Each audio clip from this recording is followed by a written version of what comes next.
शिव पुराण कोटि रुद्र संहिता अध्याय 13वां बटुकनाथ की उत्पत्ति। ऋषियों ने पूछा, हे सूत जी, आपने हम पर कृपा करके हमें अनेकों ज्योतिर्लिंगों के विषय में बताया है।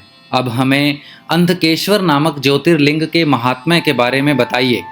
यह सुनकर सूत जी बोले, हे ऋषियों, पूर्व काल में अंधक नाम का एक महाबली वीर और पराक्रमी राक्षस था। उसने अपने बल से पूरे विश्व पर अपना अधिकार किया हुआ था और वह देवताओं सहित सभी जीवों को दुखी करता रहता था। तब सब देवता उस दैत्य से पीड़ित होकर भगवान शिव की शरण में गए। उन्हें प्रणाम करके देवताओं ने उन्हें अपना दुख कह सुनाया। अपने भक्तों के दुख को जानकर शिवजी ने उन्हें सहायता करने का वचन दिया और अंधक के निवास पर चलने के लिए कहा। सब देवताओं के साथ भक्त वत्सल शिव अंधक के निवास पर गए। वहां अंधक और भगवान शिव के बीच महायुद्ध हुआ। त्रिलोकीनाथ भगवान शिव ने अपने त्रिशूल से ज्यों ही अंधक को मारा, वह छटपटाते हुए बोला, हे देवादिदेव, कृपा निधान, मैंने सुना है कि मरते समय शिवजी के दर्शन करने से शिव पद की प्राप्ति होती है। मैंने अंतिम समय में आपके दर्शन कर लिए हैं। अंधक के ऐसे वचन सुनकर शिवजी प्रसन्न होकर बोले, हे दानवेंद्र, तुम्हारी बातों से मैं बहुत प्रभावित हुआ हूँ। मांगो, क्या वर मांगते हो?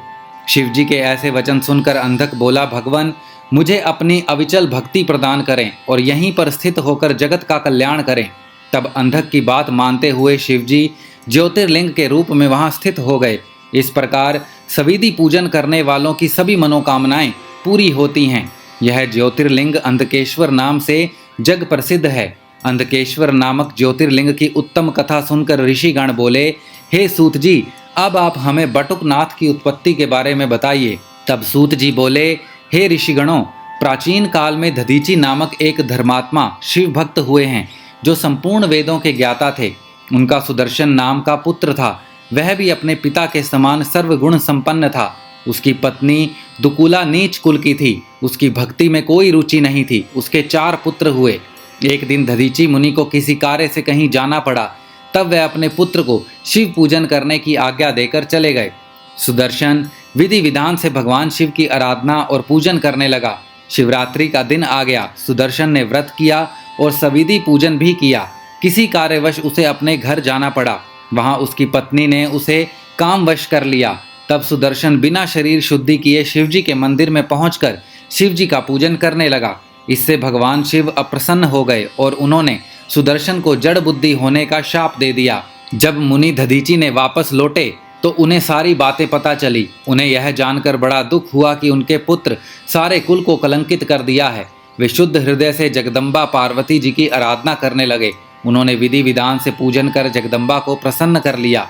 देवी पार्वती ने प्रसन्न होकर उन्हें दर्शन दिए। तब दधीची मुनि ने हाथ जोड़कर उन्हें प्रणाम किया और अपने पुत्र सुदर्शन को उनके चरणों में डालकर बोले, हे मातेश्वरी, मेरे पुत्र को दीक्षा देकर इसका कल्याण करो। इसकी बुद्धि को सही कर दो। इसे भगवान शिव के क्रोध से बचाकर उनका अनन्य भक्त बना दो। तब पार्वती जी ने सुदर्शन को जनेऊ पहनाकर उसे गायत्री मंत्र की दीक्षा दी। फिर देवी अंतर ध्यान हो गई। सुदर्शन ने षोडशोपचार से शिवजी का पूजन किया, जिससे वे प्रसन्न हो गए और उन्होंने उसके सभी अपराधों को क्षमा कर दिया। शिवजी ने उन्हें साक्षात दर्शन दिए और सुदर्शन व उसके पुत्रों का बटुक रूप में अभिषेक किया। आपका यह रूप सारे संसार में पूजनीय होगा। यह कहकर शिवजी अंतर ध्यान हो गए। उसी दिन से सुदर्शन बटुक नाम से संसार में विख्यात हुए और शुभ अशुभ सभी कार्यों में उनकी पूजा करने का विधान है। कोटि रुद्र संहिता अध्याय 13वां समाप्त।